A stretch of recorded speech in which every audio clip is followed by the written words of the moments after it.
Hey there everybody, and welcome back to another episode of Elder Scrolls 4 Oblivion.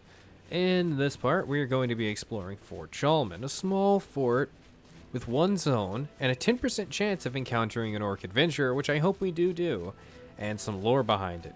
Also, I said doo-doo. Alright. This area contains undead, other than the one orc adventurer, but he's not as important as the undead, as the undead can give you diseases and are significantly more frightening. Then again, actually, you know, what were the the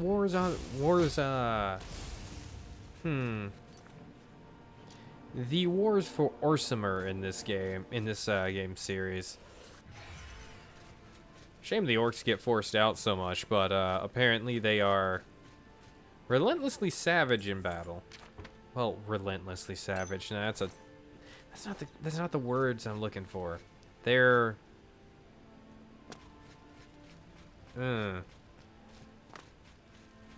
berserkers. I think I'm looking for the word berserkers. That orcs are berserkers in general, and also smiths in the Imperial Legion, and apparently they make some of the finest crafts for the Imperial Legion, which is pretty neat. Alright, but this is the entrance to Fort Chalman. On the outside, you'll find a common soul gem, which is somewhere near the entrance, and I am honestly just bad at finding it. I don't know where it's at. It's somewhere in here, though, and if you find it, it's yours. Enjoy. It's empty.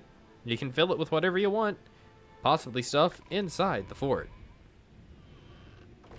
Now, on the outside, it's also overrun by foliage and a great place to get some basic alchemy ingredients, though there's nothing rare out there.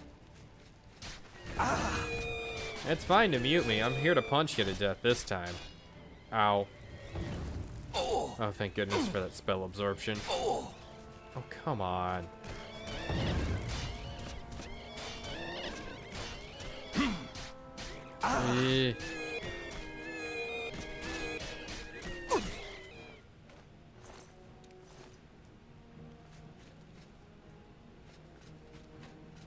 Okay. Oh! Do not touch. Bad.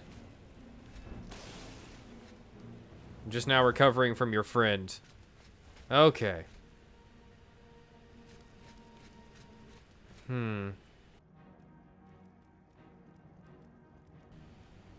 Alright, so I'm nearing the point where I would see the orc adventurer, right? Oh no, I'm not quite there yet. Alright. Forwards. March!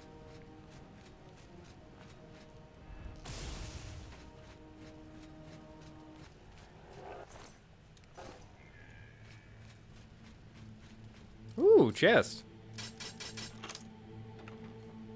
Give me that ectoplasm.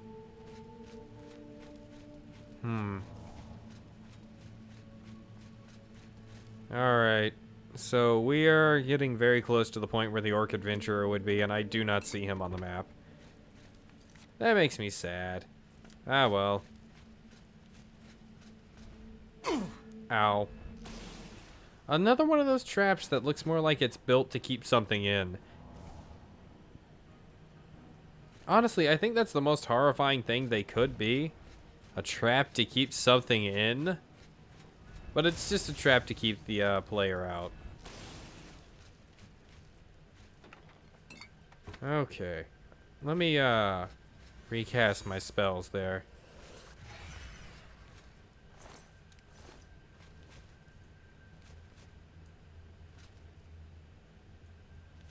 Where did his staff go? Did he have a staff? They all have staffs, right?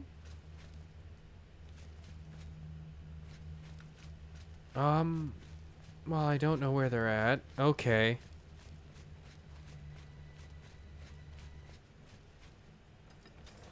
Open the door to Oblivion. Oh my god. My own spell hit me. Goodbye.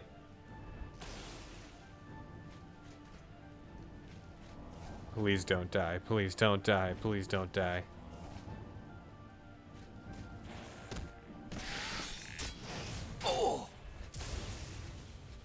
Whew. Okay.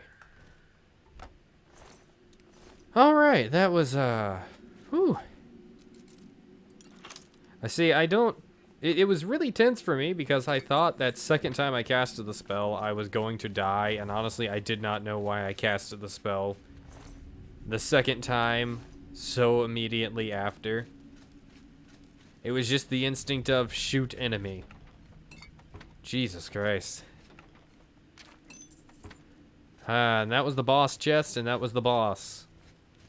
Fort Chalman's pretty simple and short.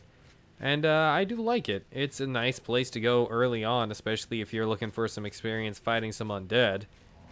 I don't go into the weaknesses of the details and weaknesses of the enemies much anymore. But, you know, it's just good to be there. I mean, a lick is just as weak to slashing damage as he is blunt damage. And that's easy early on.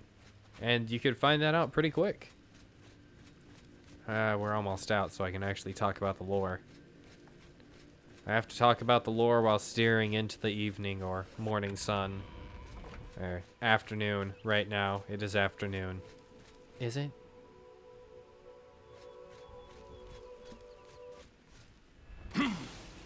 Why is there a Minotaur here? Leave. Actually, this is a nice view in of its own. Let me just... Why is this still lit? Oh, that is so creepy. What? Oh, that is just actually very creepy. And, oh, this is a grave area. And it's partially kept, but not really. It's like someone comes by and wipes off the, pulls up some weeds and keeps the torch lit. But that's it. Oh, wow, that's creepy. Alright. So the lore of Fort Chalman. Fort Chalman actually also appears in Elder Scrolls Online and Elder Scrolls Legends. I don't know what its role is in Elder Scrolls Legends, but in Elder Scrolls Online, it is actually a very important keep strategically. In the year Second Era 582, it even has its own mine, actually, farm and lumber mill, and it's very, very heavily fortified. It's kept within the territory and held by the Ebonheart Pact initially. Alright. Its central location, it makes it super easy for for control of the Imperial City, which is a very important place, as you might think and know. There was actually a notable battle between all three of the warring factions during the Banner Wars. And at that point, the fort was actually taken by taken from the Covenant by a Dominion invasion force. And after which the Dominion crowned a figurehead emperor from among their warriors. Well, alright then. The keep changed hands a lot over the war, as one would imagine. I mean, it's a very important location for a war in a world filled with magic. It kind of would be a little easy to take this place with a single person, which I think you actually do in Elder Scrolls Online, so there you go. By this time, by the Third Era, 433, this place was relatively peaceful. It had been abandoned by the Imperial Legion, with what seems like someone taking care of at least some of the gravestones and lighting the torches. And Fort Chalman had been overrun by the undead that had previously inhabited it. It's kind of sad. Ah, well. If you guys like my stuff, like, comment, subscribe. Check my Patreon, Coffee, and Twitter in the description if you want to support my channel. Thank you all, and have a wonderful day. Bye.